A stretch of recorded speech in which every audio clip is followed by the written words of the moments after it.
consider Garrett Peck a true friend and asset of the Book Festival. He's presented here a number of times, I believe 7 times, so this will be 8, and each time with a new work. So he's prolific. His biography is actually pretty gaudy, so I have to keep it to 3 minutes.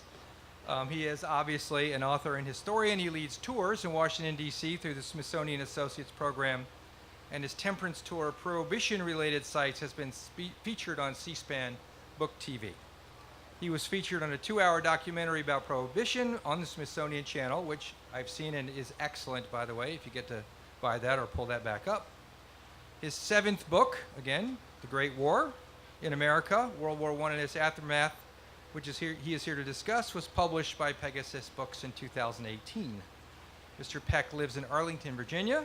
He's on the board of the Woodrow Wilson House and is a member of the Association of the Oldest Inhabitants of D.C., which does not fit at all, but whatever. He's lectured at the Library of Congress, the National Archives, Smithsonian Institution. It goes on for a long list, and often speaks to historical societies and literary clubs. He's a graduate of the Virginia Military Institute and George Washington University, and is a U.S. Army veteran. We are pleased to have him join us at our festival again this year. Please welcome Garrett Peck.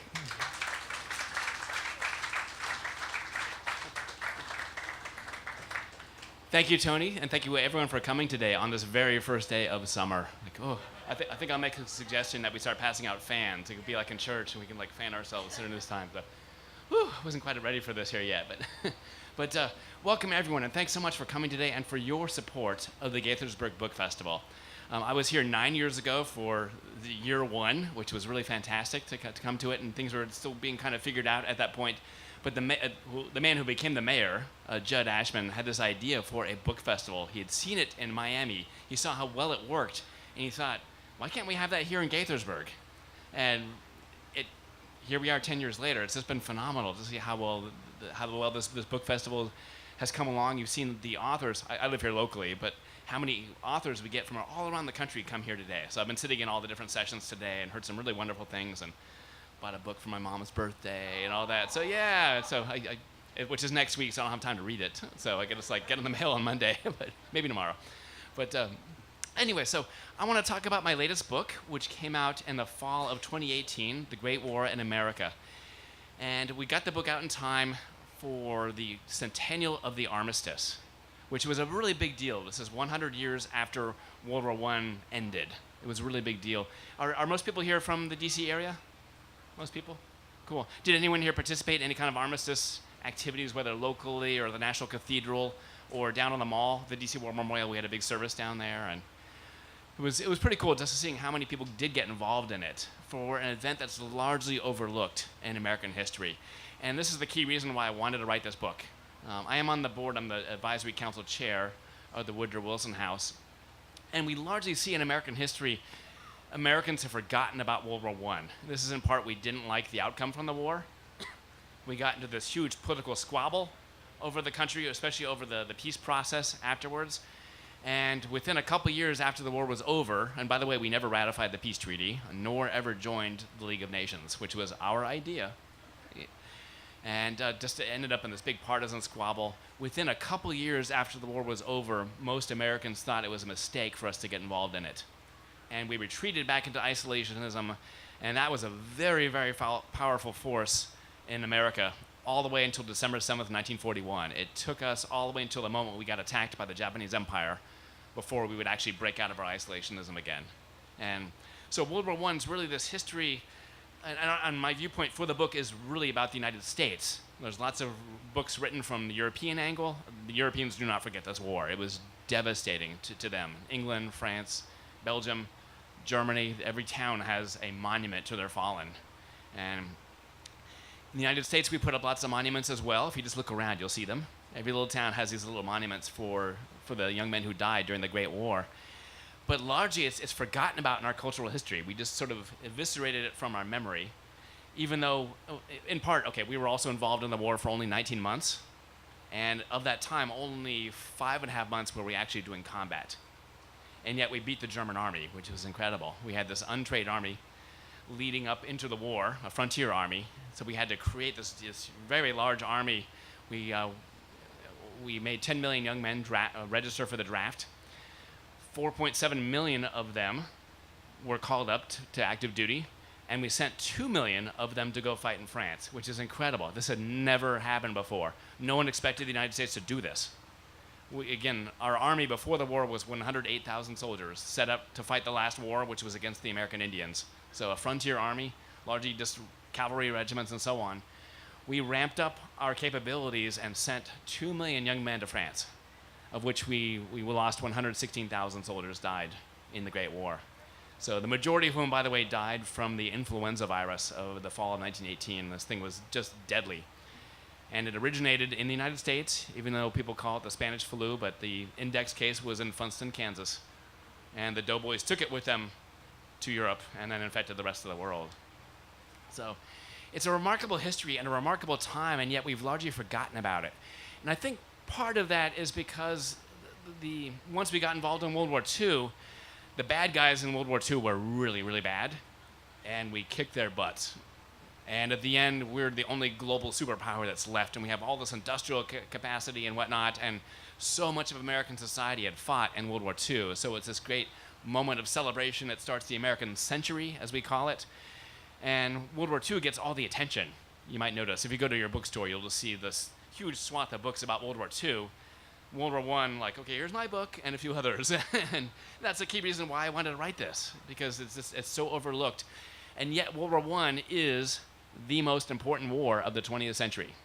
Yes, it's more important than World War II. World War II is the bloody sequel that should not have happened. And World War II happens because the peace treaty was so unfair towards Germany that they wanted revenge for the way that they were treated. And thus you have all these unresolved issues that lead directly to the next war 20 years later, literally. 1919 to 1939, that's when the war breaks out again. So I think it's just an amazing thing, especially in American history, and so overlooked, which is really why I wanted to address this here through a book.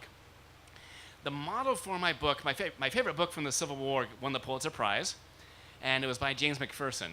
And the book came out, I think, 1989, and that was The Battle Cry of Freedom. And I just love that book. And it gives you this huge political history of the Civil War. It covers the battles, but it's not going down to the individual combat level. It's more telling you the story of the Civil War, of the nation at war, and all the politics that was involved and so on. So that was my model for the book. I do cover combat, certainly, in the book, but we were only involved for combat for about 5.5 months. So I have one chapter dealing with that. I didn't want to make it a book about combat. The war itself is a political act. So really, this is about the politics of us going to war, how much it changed the country, and then as well, all the unintended consequences that resulted from the war. I always like to use the metaphor of Pandora's box. You know the Greek myth? Not the internet streaming music station, but so Pandora was given, at her wedding, the Greek myth, she was given this box on her wedding day and told, don't you dare open this. And of course, it's very, very similar to Adam and Eve in the garden. Like, they're told, don't you eat from that fruit. And of course they do. Pandora also opens up the box. And out goes pestilence and war and death and famine and every known thing, bad thing that's happened to humanity comes out of Pandora's box. And so this is, the Greeks saw it, this is the origin of humanity and kind of our downfall. And this is what happens when you go into war as well. Once you declare war, you have no idea what the outcome is going to be. The United States tried desperately to stay out of this war. President Woodrow Wilson, who's my main character in the book, understood that the country was really, really split over this whole question of going to war. We had, leading up into the war, our highest level of immigration ever into our country. We had a third of our country were either first generation, meaning born overseas, or second generation, meaning you had a parent who was born overseas. That's a third of the country. We had never ever seen a proportion that high before or since. And one of the results of that, this is where these things kind of become parallel to our own current time, this debate over immigration. 1924, we slammed the gates shut. If you were not white, Western, European Protestant, you were not welcome here. No more Jews, no more Italians. If you're Asian, forget it. There's not even a form to apply. You're not welcome here. And that immigration law stood in the books till 1965. Under LBJ, we changed it. And Lord knows we're way due for another immigration reform. but there's just no consensus on either side. How do we get to this? So, so many of these things in history sort of, I won't say they repeat themselves, but they, as Mark Twain said, they rhyme. So many things of that time. What does it mean to be a good American? That was a huge question then, just as it is today. Who gets to be called a good American? Given how many immigrants we had in the culture at the time. A funny little story that happened to me recently, and this is actually in February, right before right before not the World Series, but the Super Bowl. And I can't stand football. And I'm at a Whole Foods, and I'm in the checkout line buying my tuna salad and stuff. And the woman who's the cashier there is Ethiopian. And she's immediately asks me, "Are you going to watch the game today?" And I'm like, I'll watch the commercials. But I've already seen most of them online and so on. She's like, "Well, I have to go, root for my New England Patriots." And I'm like, "Okay, who's more American now?" She's this immigrant woman from, I think, Ethiopia. And here's me, like, football. Oh, it's too violent, and and I'd rather watch the commercials and so on. But it's these cultural questions of what makes for a good American. Even though you may not wear a flag on your lapel, but this question's been persistent since the beginning of the Republic, and both sides, left and right, try to define it. And I think both are right and both are wrong. So it's a question we have to hold in tension and go through periodically, I think. And we're doing that right now again as well. One of the reasons why the Great War is so important in world history, again, I think it's more important than the Second World War, which is the bloody sequel. You look at the outcome from World War I. You see 4 global empires fall. You see communism unleashed upon the world. The Russian Empire fell and was taken over by the Bolsheviks. And the Bolsheviks were like the early Christians. They were messianic about it, and they immediately started like sending out their evangelicals to plant spies and whatnot to different societies. And in 1919, in our country, we got our first Red Scare because we had strikes going all around the country because of high inflation. And we thought the Bolsheviks had arrived on our own shores. And oh my gosh, they're going to take us over too. And here comes the proletariat, the revolution of the proletariat. It never happened, but communism has imploded and so on. But there was a real fear in 1919 that the communists were going to take over the world, and we had to stop them right away. So that's one of the big outcomes right there from the war. You have as well, which we're dealing with today, the fact that the Middle Eastern map was redrawn by the British and the French. So all the Arab countries were all promised. You all saw that movie Lawrence of Arabia? Fantastic movie about World War I in the Saudi Arabian Peninsula. The Arabs were all promised their liberation from the Ottoman Empire. And at the end, guess what? The British discovered oil in Mesopotamia, Iraq, and they're like, "Oh, forget it. You're not going to become a League of Nations mandate, and we'll draw the borders for you." So Kuwait, Iraq, Syria, Lebanon, all these countries, they have artificial borders drawn by the French and the British. And now we wonder why there's resentment in the Arabic world against the West to this day over this, right? We colonized them. If there's no lesson you've ever learned from history, I'll give you one. No one wants to be colonized. No one in the history of the world wants to be colonized. It's a truth.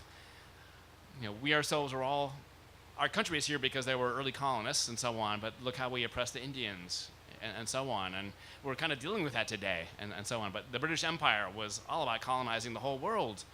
And okay, they brought democracy and whatnot, and lasting resentment at the same time. So people, all of us want to feel that we have our own agency, that we choose our own government and so on, that it's not imposed from without. And that's one of the outcomes, I think, from World War I, that lasting resentment that you see in the Arabic world even to this day. There's a lot of different voices in this book. It's a thick book, and they gave me a little bit more room to run with this, so it's about 130,000 words.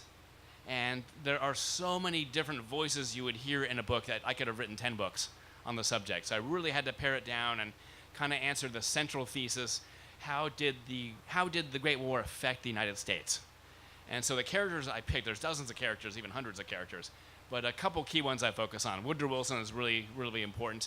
He's the person who wanted to keep the country out of the war, recognizing there was this huge split over ethnic nationalities and whatnot. And by the way, do y'all recognize who was the biggest ethnic group in the United States at the time? Germans, German Americans. And here we go declaring war against them on April 6, 1917. So there was a huge wave of anti-German hysteria. So Wilson is really important for the story, and he's the one who goes off to the peace conference afterwards with a great deal of hubris, thinking that he can build this whole. He has this great idea. He envisions the world at peace, and he's going to build a global framework, the League of Nations, to prevent future wars from breaking out. And but generally, presidents don't go negotiating peace conferences or peace treaties. That's not their job. But he decides he has to go do this himself. It's a bit of hubris, and ultimately the peace process fails. There's lots of other voices that you hear in the book. My main foil to Woodrow Wilson is the name of the tent we're in right now, H.L. Mencken. And I think it was so wonderfully ironic that I'm giving this talk here in Mencken's Pavilion. So Mencken, I love Mencken. He is so funny. He's a first-rate crank. And I wish he were alive today, just given our political situation. He would have things to say about this. So he lived in Baltimore and went to New York City a lot and was a committed atheist. And a very, very proud German-American, second-generation German-American, even though he didn't speak German. But during the war itself, because of the laws that we passed, the Sedition Act, the Espionage Act, and the Trading with the Enemy Act, it basically forced the press to self-censor themselves. And so people like Mencken, you could not speak out against the war at all. There were no guardrails to deal with freedom of speech in wartime, which is kind of incredible. Today we have those. But at that time, if you spoke out at all negatively, even to your friends, you can get arrested. We arrested tens of thousands of people who were speaking out against the war or printing pamphlets and whatnot. We had never been in this place before in our country before. And as a result of the war itself, we ended up getting the American Civil Liberties Union. And nothing like that had existed before. So basically an organization to help build guardrails that protect our civil rights against, willy-nilly, okay, you said something against a war, we're going to arrest you now. And so on. So that's an important, I think, a positive outcome from the war. In the book itself, I covered the failure of the peace process, how Wilson himself went to Paris, and he really came against hard reality. There in the peace conference itself, Wilson's got this idealism. He wants to bake the covenant, as it's called. He's a Presbyterian, so this covenant of the League of Nations into the peace treaty. And he hijacks the peace conference for the first month in the early 1919. And they write the covenant, they put it into the peace treaty, and then spend the next 6 months negotiating the rest of the peace treaties. So Wilson is out of the country for nearly 7 months, which is a huge political mistake. He's also lost control of Congress in the 1918 midterm election. And he's not reckoned with the fact that there's now divided government, and he has to compromise with the Republicans, and he won't. And that's kind of the downfall of him. And he wrecks his health trying to get this peace treaty ratified, and we never do. Which is kind of amazing, in part because he sabotages his own treaty. He tells the Senate Democrats not to vote for the amendments or reservations, as the Republicans called them, on the peace treaty. All the allies, by the way, told Wilson, accept the reservations, it's fine. They're just interpretive. Just get the peace treaty ratified, because we need you in the League of Nations. We need the war to be over with. And Wilson wouldn't do it. He suffered this massive stroke on October 2nd of 1917. Which was, by the way, I think I love trivia, so I did include this little trivia point. That day was the second day, October 2nd, of the fixed World Series. So I kind of mentioned that little parenthetical in the book. So, the one that Arnold Rothstein had fixed. So I mentioned that in the book. So I love trivia. So fun things that you can tell your friends next time you're having beer with them. October 2nd of 1919. So it goes on then, we never ratified the peace treaty, and we also never joined the League of Nations, even though it was our idea. So it really hobbles the League of Nations from the beginning, given that one of the key powers in the world is retreating from the global stage and deciding, screw this, we don't like how the world politics are. We're just going to retreat back to our own shore, and we'll still trade with everyone else, but we're not getting involved globally. It's not our affair anymore. And that isolationism stuck with us all the way till, again, December 7th of 1941. So, which is kind of remarkable. We learned we were, in fact, a global power, but kind of like a teenager who discovers they're powerful, didn't really have the maturity of how to deal with it. And as a result, we went back into isolationism. Fortunately, there was one person who pays attention to history, not just myself, but a person who ends up being in the White House later on. And he's actually my favorite president of the 20th century, and that is Harry Truman, the only American president to actually fight in the war. Now, Eisenhower was in the military, but he was in Gettysburg, so he never got deployed overseas. Captain Harry Truman was a field artilleryman, just like myself. Or I should say, I'm a field artilleryman just like he was, I should say, so he was there first. He led a battery of French 75s. We had no armaments industry in our country. We had to borrow everything from the Allies. Again, we're sending 2 million doughboys over to fight in France, and we had to borrow all the heavy equipment. We invented the airplane, but we have no aerospace industry. It's incredible. We had to borrow all the tanks, all the heavy machinery, all the artillery pieces we had to borrow from the Allies. It's just incredible. So World War II, we're in much better shape than we were for World War I. But Truman fights in the war, and he's one of the people, I think, who really read his history books. By the way, our last president to only have a high school degree, and yet a voracious reader of history. He said if he did not go into politics, he would have become a history teacher. He just loved history. He was the kind of person who went to the library, picked out a specific topic in the library shelves and took out every book and read them. He just devoured the books. He just loved history. And he's a person who understood the failure of the peace process in 1919, and therefore when 1945 comes, recognizes, okay, we cannot try to punish as bad of what the Germans and the Japanese and the Italians did. We have to chart a new course. We basically had to go rebuild their societies. This is called nation building. Through the Marshall Plan, it was a huge commitment on our part. We spent 10% of our GDP on the Marshall Plan to rebuild most of Europe and to resuscitate the Germans and the Italians and the Japanese. We built them into viable democracies, whereas they weren't before. They were totalitarian dictatorships. But that was a big commitment for us. I mean, contrast that to the 2003 invasion of Iraq, where we just toppled the government and said, we thought, oh, we'll just hand it over to the Iraqis, right? I mean, another big lesson of history. If you're going to topple someone else's government, you've just wiped out their institutions. Institutions are so important. In Iraq, again, it's an artificial country, basically. The British created that country. The one person who was holding it together, he was an SOB, but it was Saddam Hussein. And we destabilized the entire Middle East when we did that, and then we tried to walk away from it. And it's like, we're still there, by the way. It's still a mess, and so on. But you have to do nation building afterwards. And to our credit, I think, we did that after World War II. Rather than trying to punish the Germans and the Japanese, we certainly punished the war criminals, but we rebuilt their societies afterwards into democratic societies and free market-based economies, and so on. Lastly, I want to talk about some of the things that kind of parallel our own time. That some of these things you might have heard of before. These were big issues back then. Excuse me, I'm going to get some water.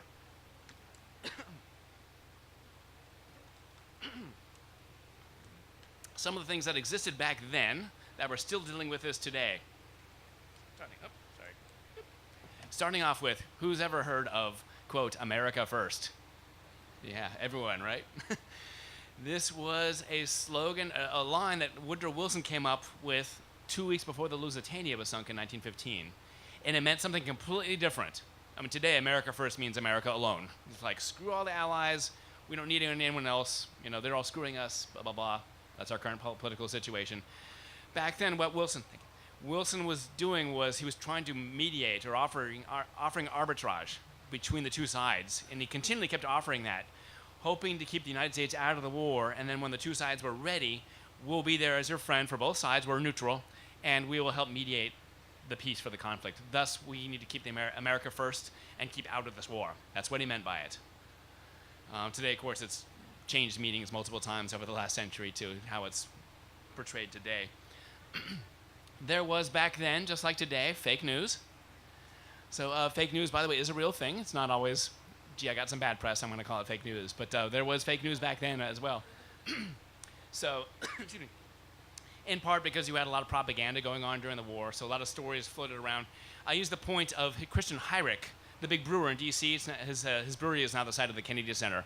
And right during the time of the anti-German hysteria, this news article gets published in the New York Times saying that out at his farm in PG County, that he was building a giant concrete platform for German artillery to shell the nation's capital.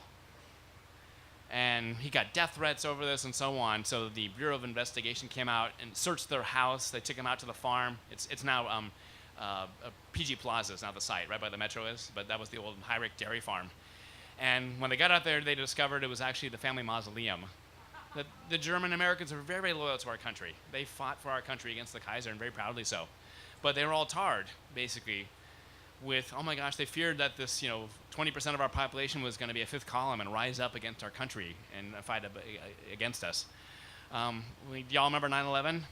The day or a couple days after that, suddenly like, oh my gosh, the Muslims are coming. What are they going to do to us next?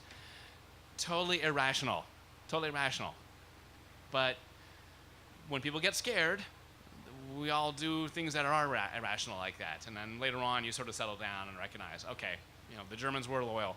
The Muslims are, we have lots of Muslims in our country now. They are loyal to our country as well and deserve to be treated with respect and equality. The question of course, that we covered already, what does it mean to be a good American? Back then, there was these things called hyphenates, which is still kind of with us today. You were German hyphen American. And Theodore Roosevelt, who was Dutch descent, but he was having none of this. He's like, you're only one thing, and you're an American. That's it. Today, especially on the left, we're seeing a tremendous amount of identity. But you also see it on the right, too. The election of 2016, was sort of the white revolt, the working class revolt. So even on the right, there's identity politics. And I think those are always going to be with us. So the hyphenates are still here with us. I think the fear of the other, that's another one that we've always been dealing with. The fear that the Germans are going to become this fifth column. The fear of our country becoming more brown, which is demographically, that's the destiny. It's going to happen regardless. White people are just not replacing ourselves. So over time, the demographics are going to shift. They already are. But there's a certain fear in the country of that. I think it'll be fine, personally. It's all about having good civics and teaching the next generation about being good Americans and whatnot. And generally, we're pretty good about assimilating cultures into our culture. But again, fear is irrational. And lastly is the question of what is America's role in the world. We certainly had that big, huge question, overarching question in 1917. Should we get involved in this war or not? It was finally forced upon us by the German submarine campaign. And then we retreated back into isolationism. We didn't want to have a global role again. And now we're having that question again today. What is our global role? Are we America alone? Or are we America working together with our fellow democracies to build a world order of peace and so on? So it is, in fact, a dangerous world. And we do need allies out there because, Lord knows we cannot police the world.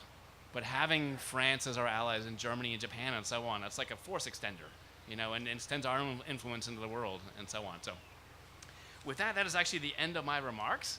And I want to thank you all so much for coming today, and we'll also be glad to answer any questions you guys might have. So thank you all for coming. So yeah. And there is a microphone coming around, so if you raise your hand, they'll bring the microphone to you so everyone can hear the question. Yeah. Something that I've been thinking about in the last couple of years is, Woodrow Wilson. Mm-hmm. I feel like assessments of Woodrow Wilson by from historians have kind of changed a lot over the years. Like gone up and gone down. Mm-hmm. I mean, I'm kind of curious what you think of it. How you would assess Wilson overall, because on the one hand, as you point out, he made these serious political mistakes, sort of tactical, strategic mistakes. On the other hand, some of the ideas I feel like he believed in, sort of internationalism, collective security, those ideas did sort of eventually come to fruit under FDR and Truman. The United Nations, NATO, all the things that were built after World War II. So if you're going to I'm going to sort of blame Wilson for sort of bad things that happened, don't we have to sort of also going to give him credit for some of the ideas that he had that eventually would, FDR was his assistant secretary of the Navy. Truman fought in, as you say, how do we assess Woodrow Wilson overall? Yeah, I call him a prophet of democracy. That he really set the stage. He planted these seeds that bore fruit in the 1940s and afterwards. Right. So ultimately he failed in his own lifetime, and he recognized that before he died. He died in early 1924. And we never joined the League of Nations, but we did set up the United Nations, basically the successor organization afterwards. Wilson did so many amazing things. I really, really admire the man. I've been accused of being an apologist, in fact, by one reviewer on Goodreads. So she was very upset about within D.C. itself, people tend to shut down over Wilson over the race questions because he allowed the segregation of the federal workforce. He never ordered it, but it simply most of his cabinet were Southern Democrats. The Democrats had been exiled from power since the Civil War, And suddenly they get into power, and boom, they sort of reinstitute Jim Crow law in the federal workforce. And for a lot of Washingtonians, that's all they need to hear. Like that, no more discussion is needed over Wilson. So there's a big discussion, for example, about renaming Woodrow Wilson High School. You might have noticed at Princeton University there was a huge sit-in probably 4 years ago or so, where the students demanded, Wilson was the one who made Princeton what it is. So he was the president. And they demanded that they take his name off the Woodrow Wilson Center that's there, which is about foreign policy. Ultimately, the university did not take his name off that because he basically founded that center and so on. And he founded what we call Wilsonian diplomacy, which is about promoting democracy abroad. So all these great concepts, they come from Wilson. He also did some other really good stuff. He got the Federal Reserve established, created the Department of Labor. We now have a central bank because of him, and so on. And he led us through World War I, which was amazing, given that we had virtually no army, and then we beat the Germans. It's remarkable. So I have a great deal of appreciation for Woodrow Wilson. I try not to be an apologist about him. I do criticize him at some places. I praise him in other areas, and so on. But he is the chief character in the book, and he is also, of course, the person who failed, but also who planted the seeds that were going to bear fruit the 1940s on after World War II. But thank you for asking that. Thank you. Cool. A question there, and then one over here in the back here as well. Comments on Pershing, the head of our forces. Pershing, John Pershing. Did you investigate John Pershing? What was the question about Pershing? Did you investigate him in your characterization? Was he one of your leaders? Yes, yeah. Pershing is a key character in the book. John Pershing was the commander of the armies, what were called the American Expeditionary Forces, plural. We sent out a number of different armies, including we went to Archangel in the Soviet Union and sent a force to Vladivostok as well to keep the Japanese from seizing it during the Russian Revolution. But Pershing, who's largely forgotten about today, gets really overshadowed by all the World War II generals.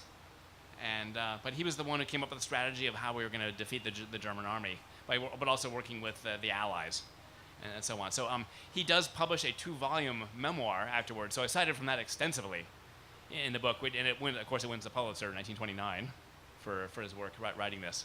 But Pershing's he's a pretty big deal. And another really important officer in the Army is George Marshall, who is Colonel George Marshall, Captain Marshall when the war breaks out, and he's a staff officer, and he's the one who plans this final offensive called the Meuse Argonne, which is a 47-day battle, the biggest battle the United States Army has ever fought in. Over 620,000 U.S. soldiers fight in this battle.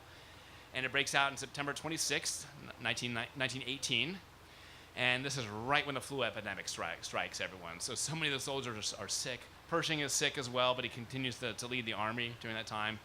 It's unreal. Cool, thank you for that. We have a man here in the back here.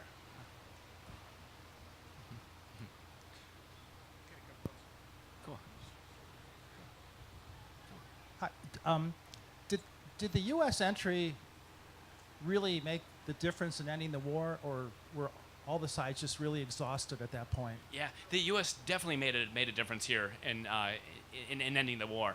The key thing, what had happened in early 1918, the Russians surrendered. And at that point, the Eastern Front is over. The Germans now were able to transfer hundreds of thousands of soldiers to the Western Front. And what they were doing, they launched these offensives in the spring of 1918 that just demolished the English and the French armies. They were trying to knock them out of the war before the Americans could arrive in force. And at that point, in May, we get called up for the first time to ask, can you please not just man some quiet trenches, but can we borrow some of your soldiers to go fight some of these big battles? And that's when we get called up for Chateau Thierry and Bella Wood, and then shortly after the Battle of the Marne as well. So we loan 147,000 soldiers to the French army, and they fight in these horrible battles and turn the tide against the Germans. They stop them from reaching Paris. It's pretty amazing. But the Germans were trying. By summer of 1918. 200,000 soldiers a month were arriving in France. So the Germans they rolled the dice. They were trying to knock out the Allies before the Americans could really intervene, and they failed. Could I ask one more question? How would you compare the way we mobilized troops for the war to in the Civil War, the way McClellan was able to mobilize the Army of the Potomac in such a short time?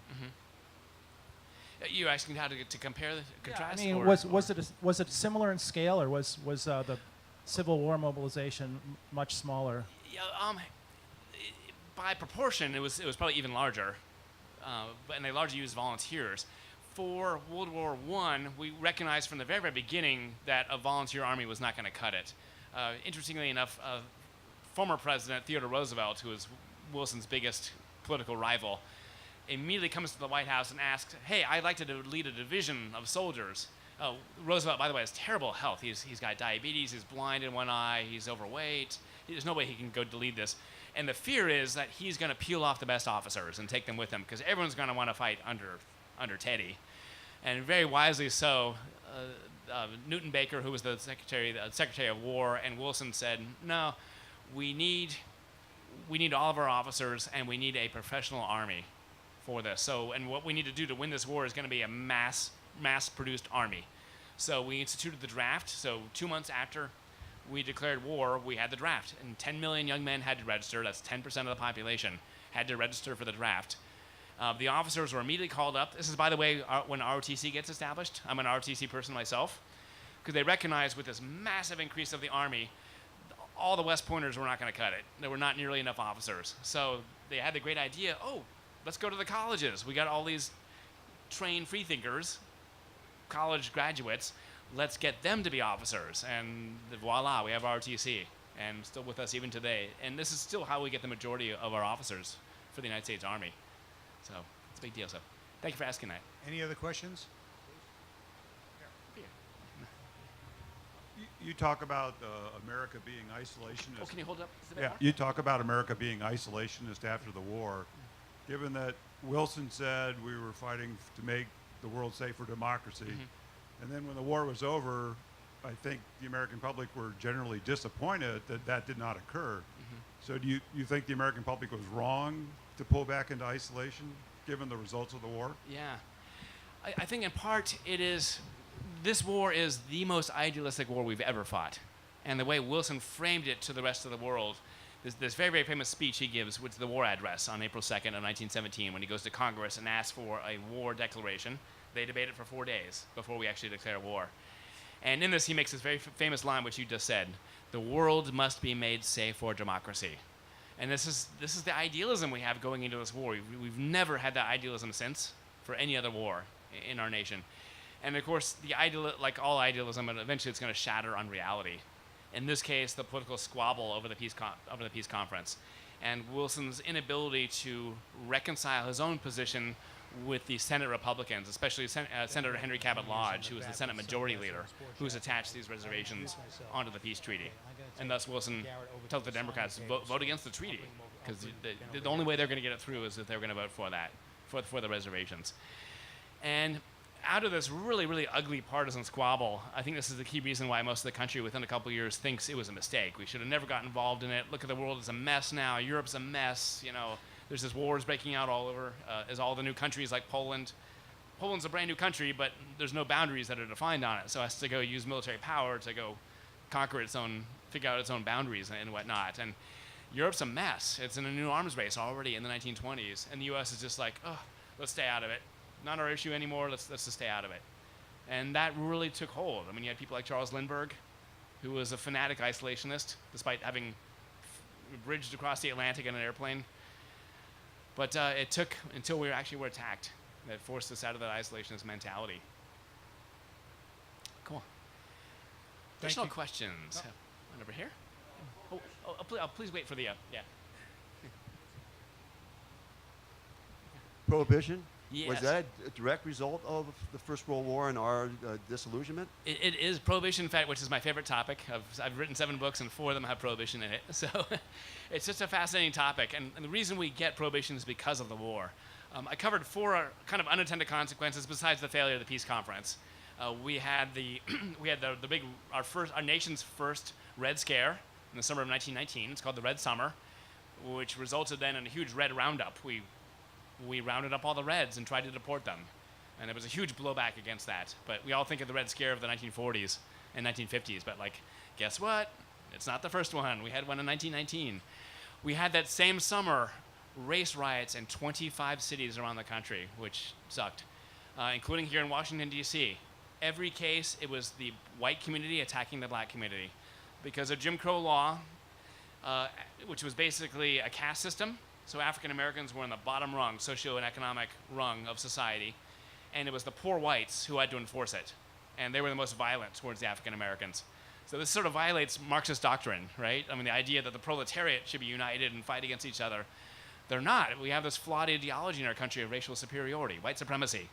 And thus it's the poor whites who enforce this caste system. And every case when African Americans try to ask for equality after the war, these riots break out, and they're horrible, they're violent. Many people died during these. And it really is a big setback for African American civil rights. And the movement doesn't really get started again until after World War II. There's one good outcome for the war. One of the unintended consequences which affects about half the people here in the tent, which is suffrage. So that is the fact that women get to vote. Women supported the war effort big time. It was a huge deal. And thus both the Republicans and later on Woodrow Wilson got behind it as well. So women got to vote for the first time nationally for the presidential election in 1920, where we elected Warren Harding, one of our worst presidents we've ever had. And then lastly, to your question, the other unintended consequence, the last one, is Prohibition. We got that specifically, as we alluded to earlier. The biggest ethnic group in the country were German Americans, and they were also the brewers. And now that we had declared war on Germany, the Anti-Saloon League, the big temperance organization, basically spun beer drinking into treason. And with the Germans marginalized, their propaganda was, we need Prohibition to win the war. We need sober soldiers, and we also need to use all that grain to make bread and whatnot so we can beat the German army. Even though the German army itself readily gave beer to their soldiers, because, So it's kind of one of these things. It was all propaganda. And most of the country supports Prohibition, thinking, of course, we need this for the war effort. We got to do it. And no one really thinking in terms of once the crisis of the war is over and national prohibition begins in 1920, how Americans are going to respond once they learn you've taken their beer away from them. And really quickly they discover there's bootleggers who are going to sell you booze and so on. So the 18th Amendment, the Prohibition Amendment, is the only amendment that's ever taken away a personal freedom. And it's also the only amendment that was ever repealed through the 21st Amendment, the Repeal Amendment, just 13 years later, almost 14 years later. Or, as H.L. Mencken called it, the 13 awful years. Cool. Thank you for asking that question. It was a nice teaser, so thank you. Thank you very much, Garrett. Thank you.